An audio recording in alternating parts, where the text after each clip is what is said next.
like a high, like this was fun, was right after I'd got away. Right after they gave me the money, and I got outside, got in the car, then it was like a big laugh, and it was just a rush then, because the deed was done. And it was like, yeah, okay, I did, you know. I mean, I would feel, and I would come out the car, and he'd be like, I can't believe you. And I would just be on. I mean, it would be like taking some kind of speed or something.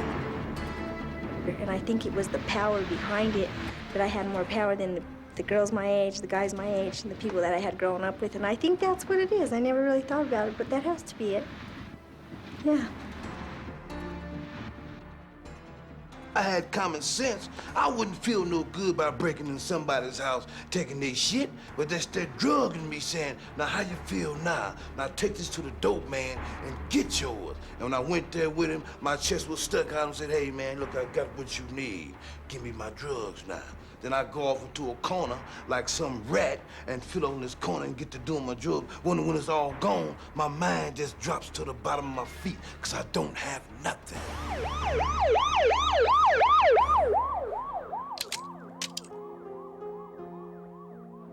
It's hard, okay? I mean, you already had a lot of problems. I had to stay there and be in the county jail for 2 or 3 days with women all on the floor, and you're eating TV dinners, and you're dirty, and your hair is dirty, and you can't comb it. They give you a piece of sponge to brush your teeth. It gets old. I had a total of 49 years, and I was a youngster. And it was real hard because it hurt me. And I'd turn around and I'd look at my family crying, you know, and it made me cry because it looked like my whole life was down the drain.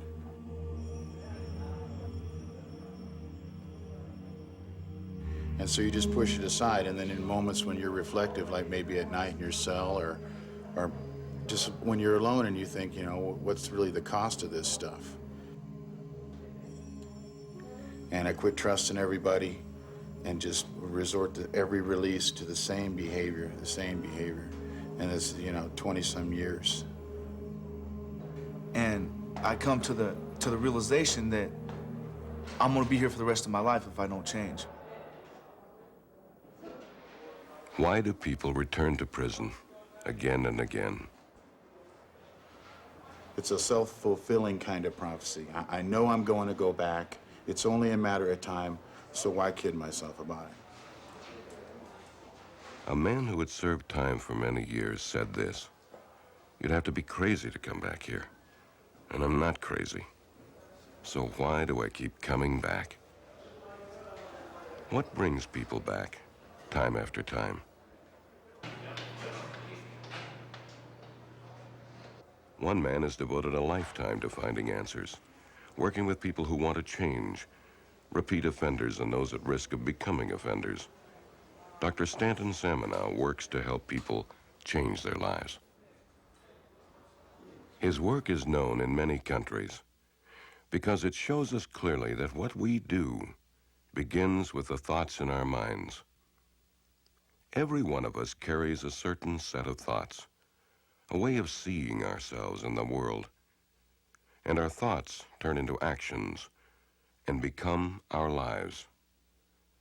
And only if we become aware of our own thoughts can we change the course of our lives.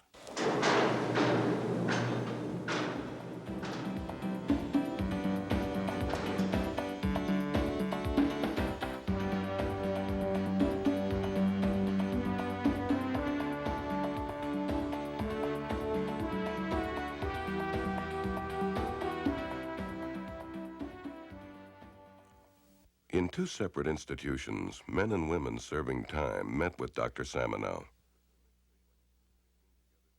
With some mixed feelings, they came together to take a hard look at the question of change and to better understand their own thinking. They began with a basic question: why change? You've lived a certain way before coming here. You did a lot of things that were, at the time, exciting. The question being, why change? I mean, what was so bad about before that you would really want to change? The idea of change is the experience that I went through with. For one, I got tired of crawling on the floor, taking my old lady's money for drugs, taking my kids' Christmas money for drugs. I want to change because I was taking everything out of my house, something that my old lady would work for hard. I didn't have a job. I was selling dope and ended up using myself. And I got out there in the streets and I got addicted to this drug. And I was selling everything that my wife worked hard for. I would go in there, take the VCR to go sell. Now, what the change I want to come into is when I come out of here, I want my people, my family to see that I've changed. But I'm not promising that I'm going to change because if society kick me in my ass, don't believe me that I won't take again. But that's exactly my question.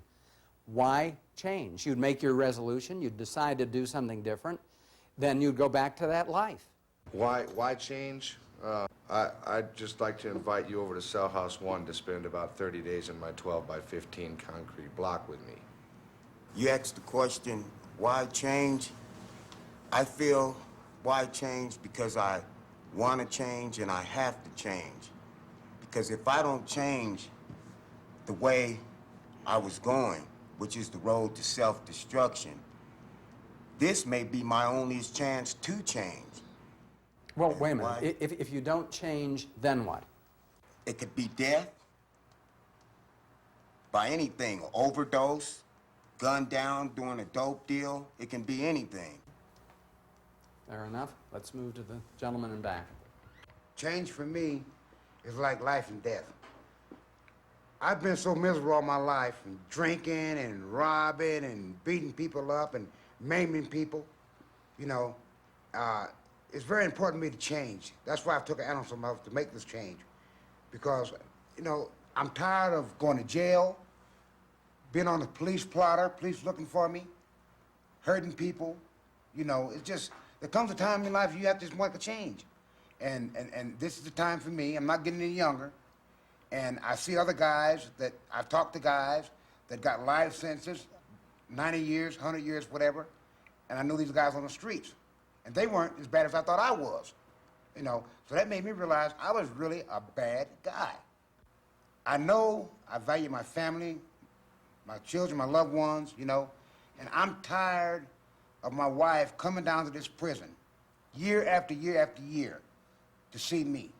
You know, and there comes a time, like my wife asked me last week, she said, when does it end? That snapped in my head. When does it end? I never thought about that.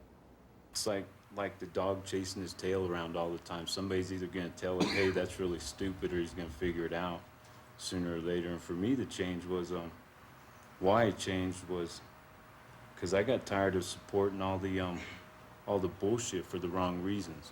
Everything I did, the image, the justification every time I stepped on somebody, the lifestyle, the friendships that were abusive, all that bullshit, it was all for the wrong reasons. So you sit down and you say, this ain't making me healthy, this ain't nurturing my life. And it don't matter if I'm in here or I'm out there, I'm still living my life. And there's gotta be some quality. So you look at it and you say, this is sad. Fair enough. How about somebody else? The question being, why change? And like when you got a drug habit or you're drinking, you wake up in the morning, you're shaking, you're broke. You get up and you might not have no cigarettes left. So the same thing, beginning thought of that morning is, I gotta make money. I gotta make money, I gotta take care of my habit. I gotta do my drugs. And then after you get high, it's cool for about 4 or 5 hours, but then after that 4 or 5 hours, you might stay up a day or two and you're on a drug run, and then you feel lousy physically, and you treat people lousy. Yes. If I was to change, which I am changing, not to repeat the past and make those same mistakes that got me here from the first place. If you get here, you know there's something wrong with your life. Well, my question is, other than the fact that you ended up here and got caught for whatever it was you did, what was so bad about the past that you would want to change it? Dead-end roads, hopelessness, no goals, no life ambition, just not exciting after a while. It's just repeated. Well, when you say no goals, no life ambition, I mean, you got up every day, you did something. What'd you do? Go to work, come home, get drunk. It was an on and on process of the same lifestyle, the same thing, never getting ahead. I guess that's part of it, you know. What do you want life to be for you? What do you want to be like as a person? I want life, I want the best of life, of course, you know, but I want a house, I want a wife, I want the kids, and I guess the American dream, you could say, you know. And the road that I was going wasn't giving me that. It was giving me misery, you know, waking up every morning next to who knows, you know, and that got old. You know, I want something meaningful. There was no meaningfulness in my life before I started to change. I guess you could say that.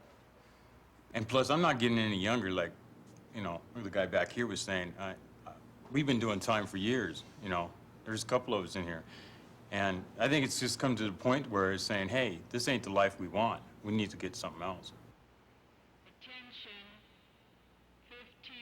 In a nearby correctional facility for women, a group of inmates looked at the same question. Many talked about family and children as they gave their answers to the question, why change? Because I'm not with them. It's the absence. It's the absence that I feel bad about because of the fact that I'm away from them. And I'm never, ever going to be able to make this time up, and I know that. I can sit here all day and all night and say, I'm a good mother, I do this, I do that. But I'm not there, and that's what they need is my time. They need me. But at the same time, I know it pains them to put that ink to paper because they have the right correctional on there. And it's like, wait, you know, I can't, because she's locked up. I can't touch her, I can't love her. And when I talked to my daughter this last time when I got in trouble, and she told me, I don't want to see you in jail no more. That was the bottom, okay? I mean, that was a feeling like... I don't hear from any of my kids. I don't hear from my real mother. I do hear from my stepmother, which that's the only family I do hear from. I've had one visit since I've been here. You get frustrated, you get just plain disgusted with yourself because nobody did it but you. All right, let me ask this question. You're expressive. You clearly know right from wrong. You probably know the laws better than I do. So the question that would be logical to ask is, why is it that people who are smart, who are intelligent, come back again and again? I got back into the same crowd, the same situation that I left from when I first came to the penitentiary. If I hadn't got back into that, or hadn't thought about that when I was out, I don't think I'd be back now.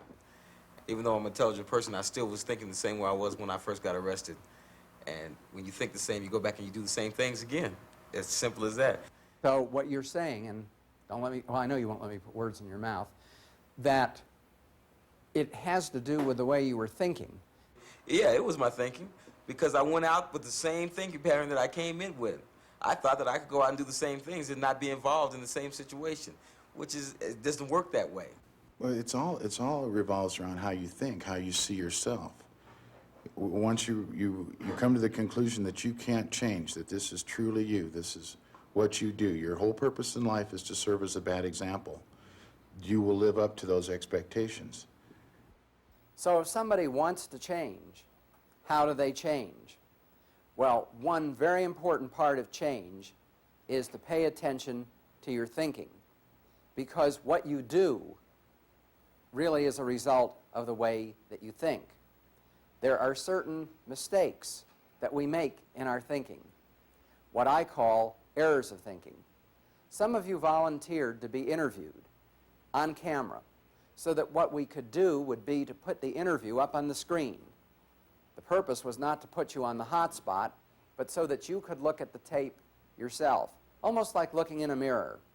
And so you could become aware of what mistakes in thinking you're making. So what we're going to do now is to watch a videotape. And I'd like you to look at it, and I would like you to tell me What are the mistakes that you see in the thinking in this interview?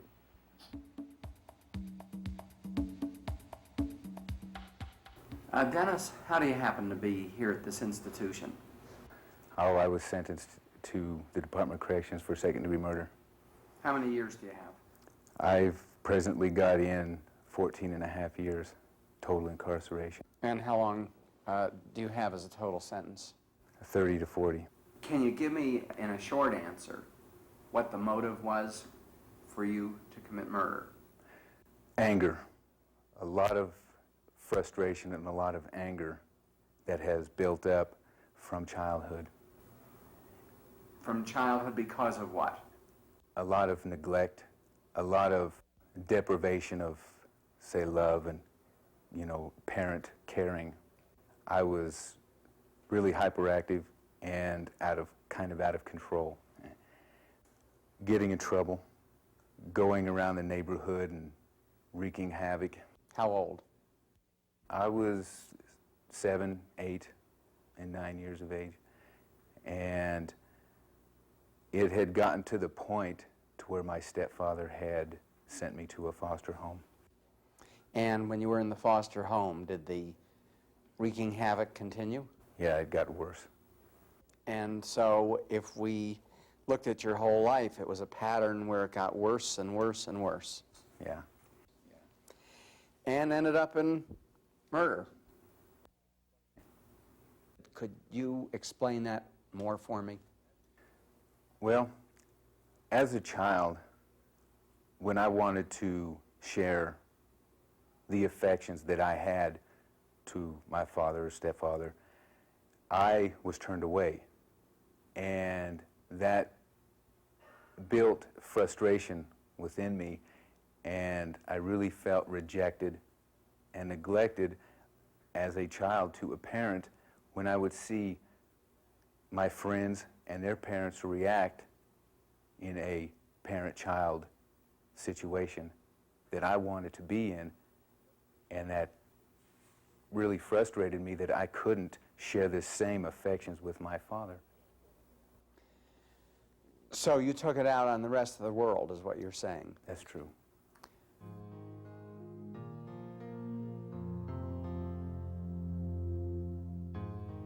All right. Let me give the person himself the first chance to look at that.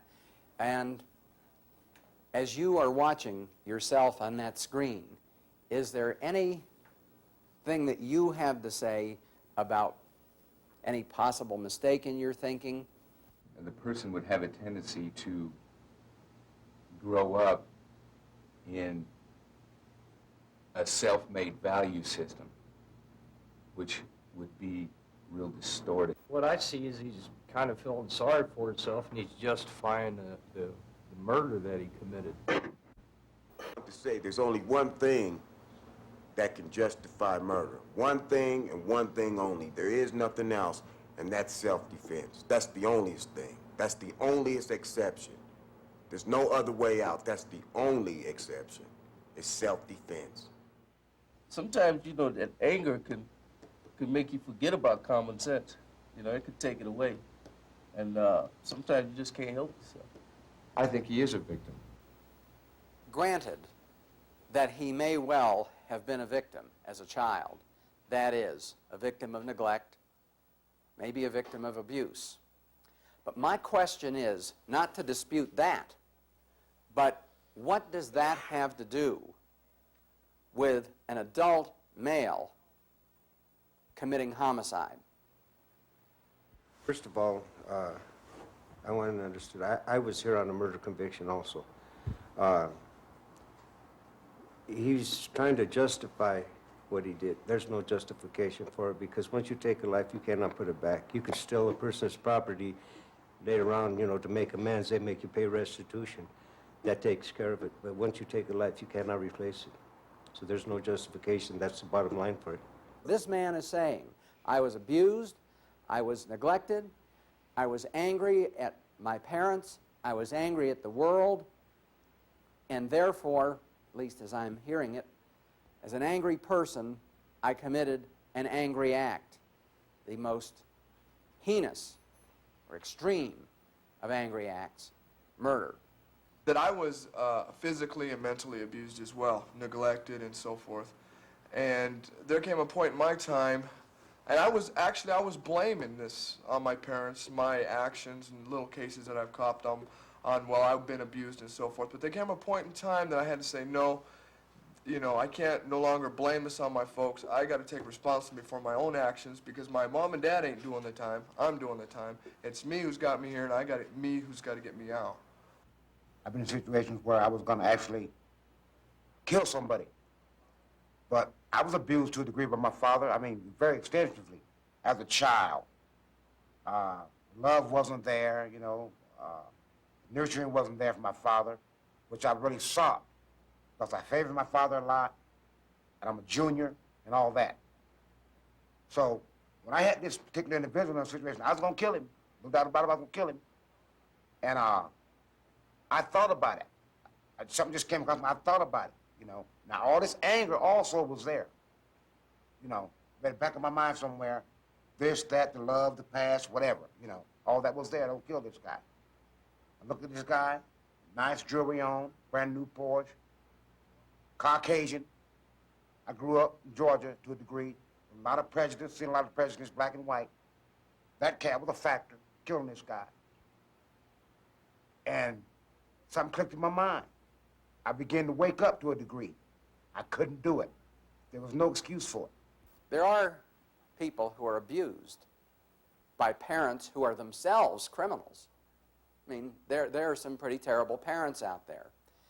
And this man is saying that he was a victim of abuse and neglect. I'm not arguing that. He was there. He knows what his life was. I think the question is, what relationship, if any, you think that has with murder, or do you think that there was an error in the thinking that you saw there in that video clip? Everybody's responsible for the things that they do. And when you're a little kid, if your parents don't teach you that, eventually society will. The laws will teach you that you are ultimately responsible for what you do. And this error in thinking would be, in my opinion, to think that that ain't so. To think that there's any kind of external reason that can justify or rationalize it. I didn't hear this guy given like an excuse. He was just given a reason as best as he saw it. And it sounds like he has identified his own error in thinking, if that's what he chooses to call it. And I think that some people will cling to that error in thinking if they've done something so bad that the only way they can deal with themselves is to say, it must be somebody else's fault. It must be society that made me do this horrible thing. Because if they say, hey, I'm ultimately responsible for this act, then they feel so bad about themselves they can't never get past that. I understood you correctly. I don't think I could have put that any better. I happen to agree with that. I think that one reason that a person does not admit to himself his own personal responsibility is that it would be extremely painful to do so, and in some cases very difficult to go on. But the thing is, every one of us in this room, I'm sure of it, I mean, I don't know the details, of course, but every person in this room, we have had some sort of problems in our past as kids. The world can be cruel, parents can be abusive, parents can be thoughtless, even well-intentioned parents make mistakes. But the point is, what has impressed me more and more over the years is not as much what happens to a person as how he chooses to deal with it. So it is, in my experience, an error in thinking when a person says, I did such and such, and then starts to point to all kinds of things outside himself.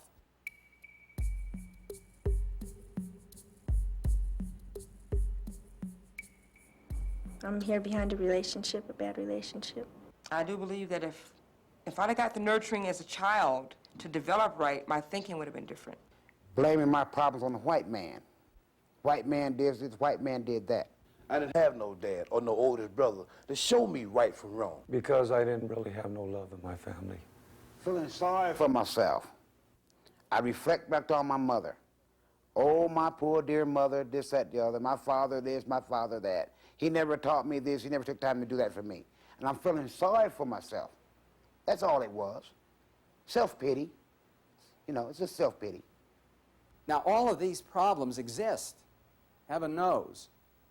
But the fact of the matter is that there are people who grow up under terrible conditions, but they do not turn to crime. And in fact, some of you told me in the individual interviews that you had brothers or sisters who also had it pretty rough, but they did not follow the same path in life that you took.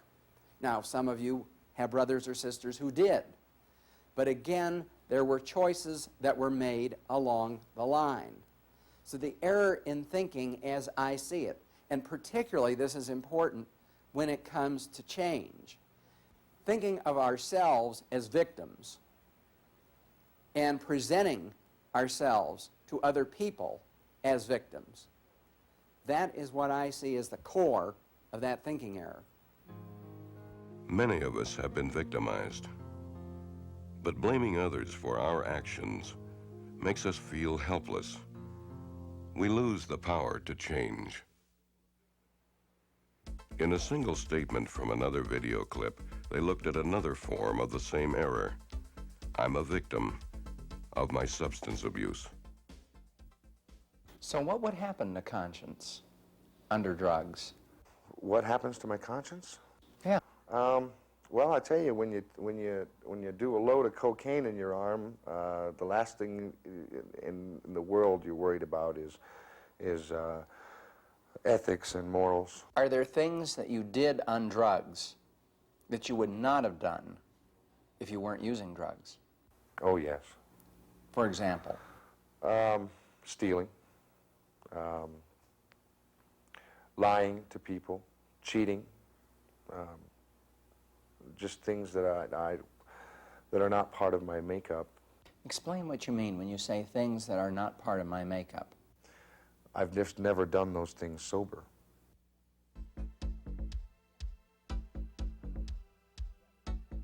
Somebody else had a comment. Yes, in the back. Most people will say that it was the drugs made them do it or something because they're concerned about how other people look at them. I think that really he felt, and probably still feels, I'll ask him in a minute, that that really wasn't part of his makeup. In other words, if he had not had drugs, that it would have been totally foreign. Well, if we all sat here and said that we that was us, and yeah, I'm an asshole, and that was me that pulled the trigger, and it's like when we're talking to you, we got to have our little romantic notions about what we do. Part of the image. Is it part of the image for you to say that, or do you really believe, as you watch that tape, do you really believe, as you sit here now, that what you did is not part of your makeup? I'd like you to explain that more. Would I be given the opportunity to steal $2,000 or $3,000 without somebody looking? I know that I would not do it. I also know that if I had a quarter gram in my arm at the time, that I most likely would do it. But I am not the type of person to do that without being ripped on my ass on cocaine. All right. But see, when you said, it's not in my makeup, in my experience, drugs bring out only what is already there. You said it's been your experience that that people who use drugs, what they do, they would have done anyway, or that's part of what they are anyway. No. I want to know when the last time you put a needle in your arm was. Never have. Okay, well then you don't have much experience along those lines. Well, there are plenty of people who might drink, who might use certain substances, but they wouldn't go out and kill. They wouldn't go out and hold up a bank. You know, I can own the fact that, yes, perhaps there are some, in fact there are some very antisocial, maybe even real incorrect thinking patterns that I have. And I rationalize doing a drug again, even though I know the result is going to be the same. It's really quite insane to do the same thing over and over again and expect different results. But that was my point, that you put yourself in the position again and again.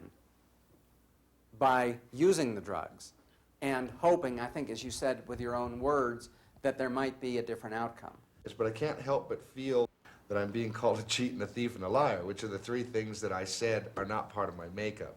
You know, and so I keep trying to squirm my way out of this, and perhaps there's no way out. But I know today for a fact that I don't cheat, and I don't steal, and I don't lie, and I'm not using. So, you know, I can't help but make those two things synonymous. All right, but if any of us is going to change the way we are, then we have to look at what we have done, what we were capable of doing, and realize that if we make errors of thinking, we could still continue to do those things.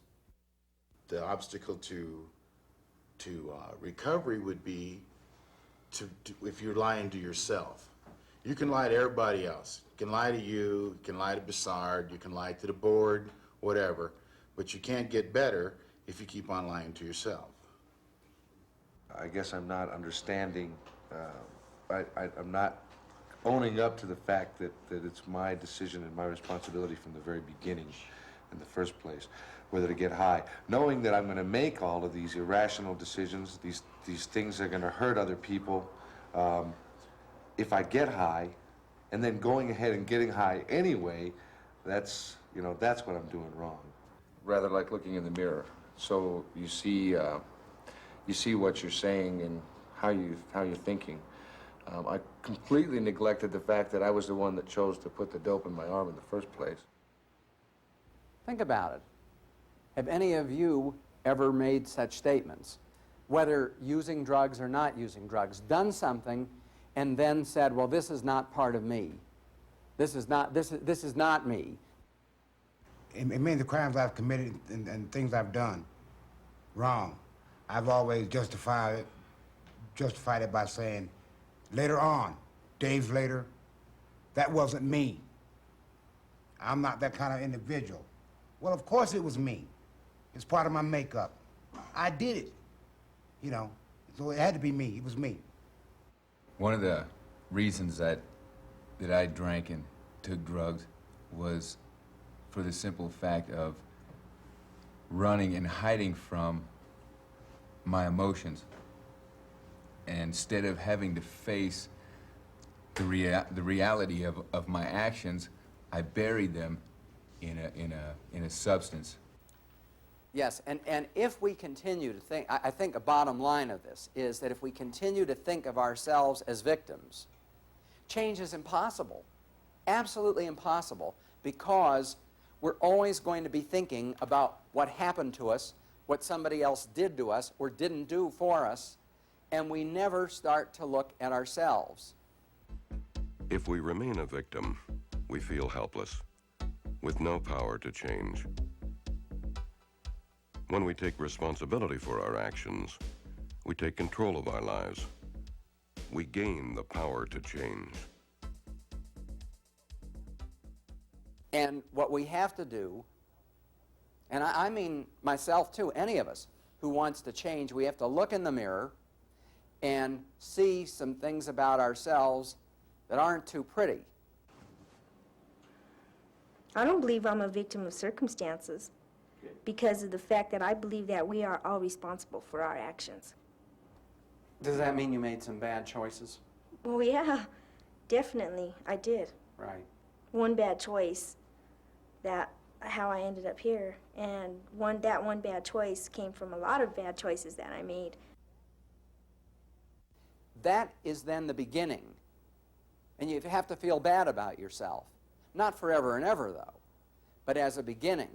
I don't think any of us change anything that lasts unless we look in the mirror and just don't like what we see and say, well, there is something wrong with what I did. There is something wrong with the way I think. Now, you don't just get stuck there, and we'll talk about change later. And the whole point in looking at what we do or what we've done in the past or at our past thinking is to ask the question, do we want to continue to live as we have? Or is there a choice? So the good news is that once you realize that there are choices, then change is possible, and not only possible, but I have seen people actually make these changes and become responsible people and not go back into police stations, courts, prisons, jails, detention centers. By the end of these early sessions, the group had looked at several key questions. Why change? So I want a wife, I want the kids, and I guess the American dream, you could say, you know. And the road that I was going wasn't giving me that. It was giving me misery. They considered this idea: the way we think creates our lives. Well, it's all revolves around how you think, how you see yourself. Yeah, it was my thinking, because I went out with the same thinking pattern that I came in with. I thought that I could go out and do the same things and not be involved in the same situation, which is, it doesn't work that way. They began to look for errors in thinking. Rather like looking in the mirror. So you see what you're saying and how you're thinking. I completely neglected the fact that I was the one that chose to put the dope in my arm in the first place. And they found the courage to look at themselves. That wasn't me. I'm not that kind of individual. Well, of course it was me. It's part of my makeup. I did it, you know, so it had to be me. It was me. Clearly, there was much to explore in the days ahead, as we'll discover in parts 2 and 3 of this series. But for those who truly want to change, it was a way to begin.